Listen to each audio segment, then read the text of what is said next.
Bismillah, Assalamualaikum warahmatullahi wabarakatuh. Alhamdulillah wassalatu wassalamu ala rasulillah wa ala alihi wa sahbihi wa mawalah amma ba'd.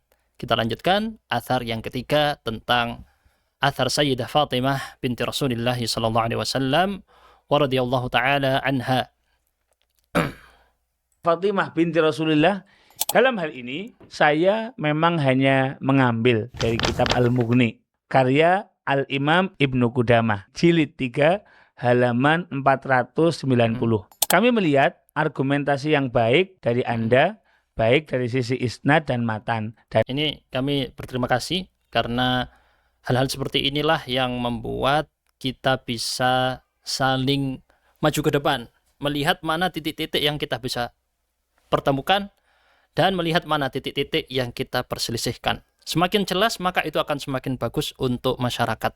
Dan yang Antum sampaikan ini adalah kejujuran ilmiah yang luar biasa yang harus kita apresiasi. Jazakumullahu khairan wa nafa'a bikumul Islam wal muslimin. Mari kita lihat selanjutnya. Dan saya tidak malu untuk mengatakan argumentasi Anda sangat layak dipertimbangkan. Baik, ya untuk kata-kata dipertimbangkan, kalau mungkin dipertimbangkan ini kan multi tafsir ya. Dipertimbangkan ini apa maknanya? Saya akan tunjukkan bahwa argumentasi yang kita sampaikan ini adalah sangat kuat sekali. Ya, untuk bukan hanya dipertimbangkan, untuk diterima. Kenapa? Kita lihat berikutnya.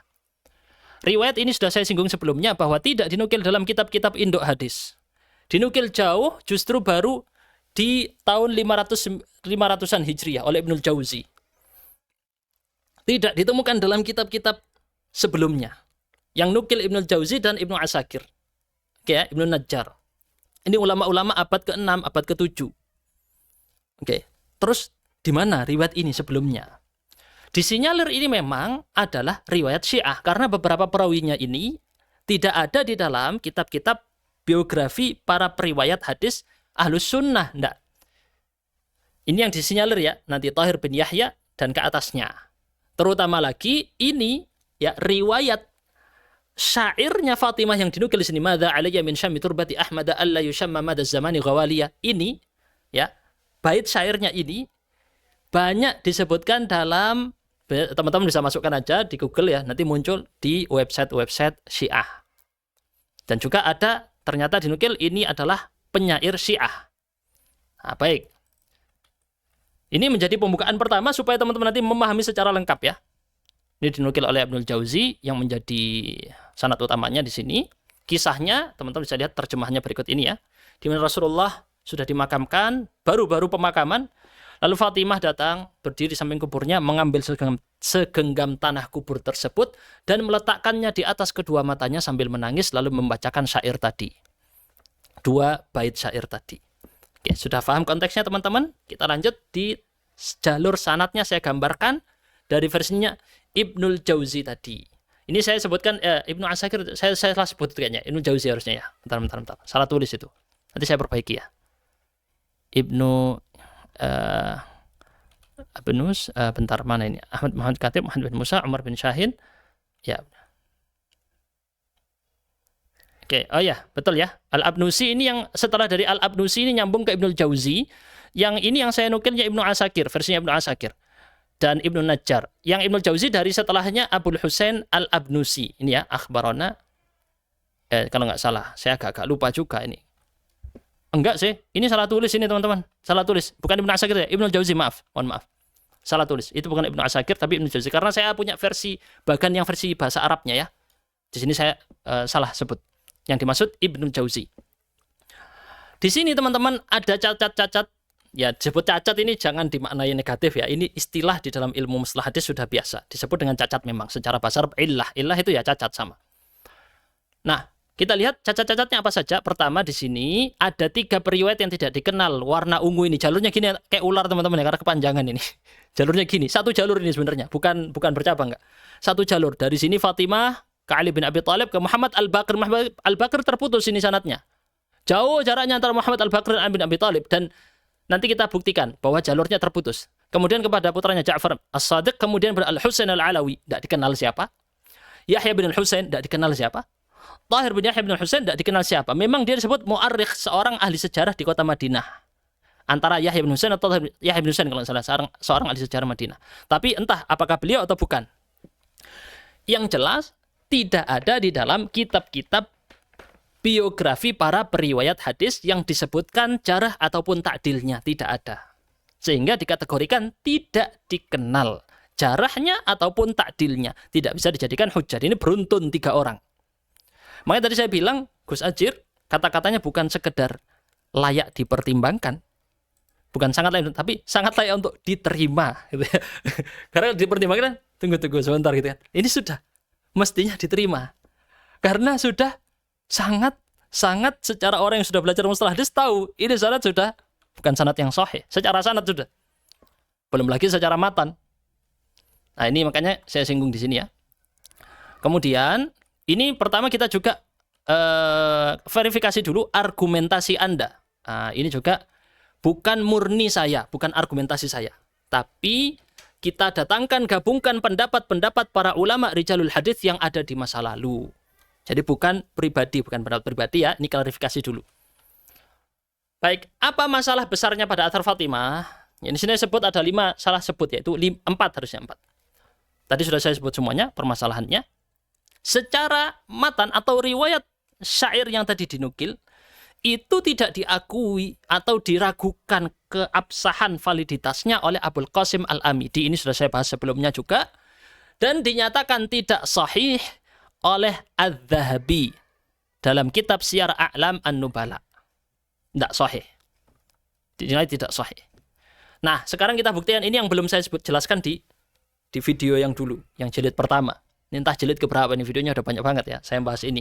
Netizen ini Gus, nge-spam di kolom komentar, di chat, di akun Instagram lembaga kursus bahasa Arab saya, kursus Kuba, di lembaga pendidikan saya Al-Mahbarah, di apalagi tour travel umrah Elif Tour, di mana-mana di spam. Ya Allah, saya bingung. Di spam suruh jawab, ayo bantah, ayo ini. Bukan netizen yang misalnya pro sama saya, enggak. Kamu ini gimana, kamu kabur dan seterusnya. Baik teman-teman, ini saya sudah buat videonya banyak loh. Saya yakin itu yang komentar seperti itu enggak nonton videonya itu. Enggak nonton, cuman mau huri-huri aja itu. Suka itu. Oh, serang ini, serang itu. Buzzer, udah buzzer gratisan lagi enggak dibayar. Kasihan. Nah, kritik 1. Terputus sanadnya antara Muhammad Al-Baqir dengan Ali bin Abi Thalib. Apa? Ibnu Abi Hatim mengatakan dalam kitab Al-Marasil, beliau Muhammad Al-Baqir lam yudrik huwa wala abuhu Aliyun Aliyan. Oh, bingung kan? Ya apa itu kok tulisannya Aliyun Aliyan? Ya ayahnya beliau Muhammad Al-Baqir adalah Ali bin Zainal Abidin. Ali Zainal Abidin itu beliau berdua, Muhammad Al-Baqir dan Ali Zainal Abidin tidak pernah berjumpa dengan Ali bin Abi Thalib. Kata siapa? Kata kata Abu Zur'ah. Ibnu Abi Hatim biasa nukil dari Abu Zur'ah dan ayahnya Abu Hatim ya. Kemudian kritik yang kedua, 3 periwayatnya majhul secara beruntun. Status mereka masih dikategorikan majhul karena tidak ada jarah maupun ta'dil. Ya, Ustaz kayaknya terlalu parah mau disebut majhul, tidak dikenal. Ya sudah, disebut saja seperti perkataannya Al-Mundhiri di dalam At-Targhib wa Tarhib apa? La a'rifuhu bijarhin wala adalah. Ini orang tidak dikenal dengan jarah, tidak pula dengan ta'dil. Apa terus statusnya? Ya ditangguhkan. Ditangguhkan apa? Tidak terima, tidak pula ditolak. Lah kalau 3 yang berturut-turut, ya sama saja seperti ditolak. Iya kan? Sama saja seperti ditolak. Ditangguhkan. Nah, semuanya sudah saya jelaskan sebenarnya secara panjang di video ini, tapi ini banyak yang saya tambahkan. Nah, yang beliau sampaikan tadi Gus Ajir, bahwa apakah cukup dengan ucapan atau nukilan Ibnu Qudamah? Saya percaya kepada Ibnu Qudamah, kan kata Gus Ajir seperti itu. Saya percaya bahwa Ibnu Qudamah seorang ulama, punya ijtihad, memutuskan untuk menyantumkan riwayat tersebut. Mohon maaf Gus Ajir, kalau kaedah, ya istilah kaedah ini ya, atau pola pikir seperti ini, kita terapkan kepada semua ulama, yang terjadi adalah ribuan hadis dhaif, lemah dan palsu akan dinyatakan sahih karena kita husnudzon kepada ulama tersebut sudah menukilnya dalam kitab-kitabnya. Saya ulangi lagi. Kalau kita pakai husnudzon seperti itu, berarti semua riwayat yang dinukil Ibnu Qudamah dalam Al-Mughni semuanya sahih. Apakah seperti itu cara berpikirnya? Mereka adalah para orang-orang yang maksum terjaga dari kesalahan tidak mungkin salah? Apakah seperti itu? Jadi ini kritik saya kepada Gus Adjir secara langsung. Dengan pola pikir seperti itu, konsekuensinya cukup panjang. Ribuan hadis dhaif jiddan, maudhu' palsu akan dianggap sahih karena dinukil dalam kitab-kitab ulama. Masuk kamu nggak percaya sama Ibnu Abi Syaibah? Kamu tidak husnudzan pada beliau? Berarti semua riwayat Ibnu Abi Syaibah sahih semuanya. Kalau dipraktikkan seperti itu, semua riwayat hadis jadi sahih semua.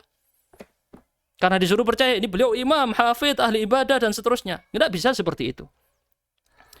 Makanya Ibnu Qudamah pun, nah ini penting nih, coba sih kita lihat riwayatnya Ibnu Qudamah di dalam Al-Mughni. Apa kata beliau? Ruwiya. Pakai kata apa? Ruwiya, diriwayatkan dari Ali. Oke, kata Ibnu Qudamah ya. Ruwiya, diriwayatkan. Pakai bentuk pasif, bukan aktif. Pakai bentuk pasif. Lihat Al-Iraqi dalam kitabnya Syarah At-Tabsirah. Wafat 806 Hijriah.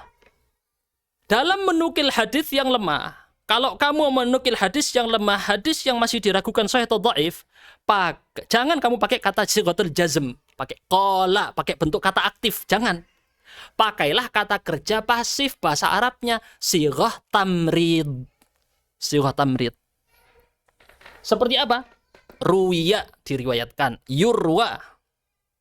Ya, warada. Ini walaupun pakai bentuk aktif secara nahwu, tapi secara ilmu hadis ini termasuk kategori pasif. Ini pentingnya memahami secara istilahi, bukan secara lughawi. Nah, alhamdulillah dengan ini sudah selesai semua. Berarti Ibnu Qudamah menggunakan teori yang memang sudah berlaku sejak zaman dulu tentang sighah at-tamrid. Yaitu ketika menukil hadis yang dia tidak tahu ini sahih apa enggak, cukup dikatakan telah diriwayatkan. Nah, gitu. Telah diriwayatkan. Nah, seperti itu ya. Baik, alhamdulillah, maka ini sudah jelas semuanya untuk athar Fatimah radhiyallahu taala anha. Kita lanjut di episode berikutnya, athar Abu Ayyub Al-Ansari. Masih bersambung terus bersama Gus Adjir Ubaidillah. Sesama Ubaidillah, sesama Ubaidillah ini. Barakallahu fikum. Subhanakallah bihamdika asyhadu an la ilaha illa anta astaghfiruka wa atubu ilaik. Wassalamualaikum warahmatullahi wabarakatuh.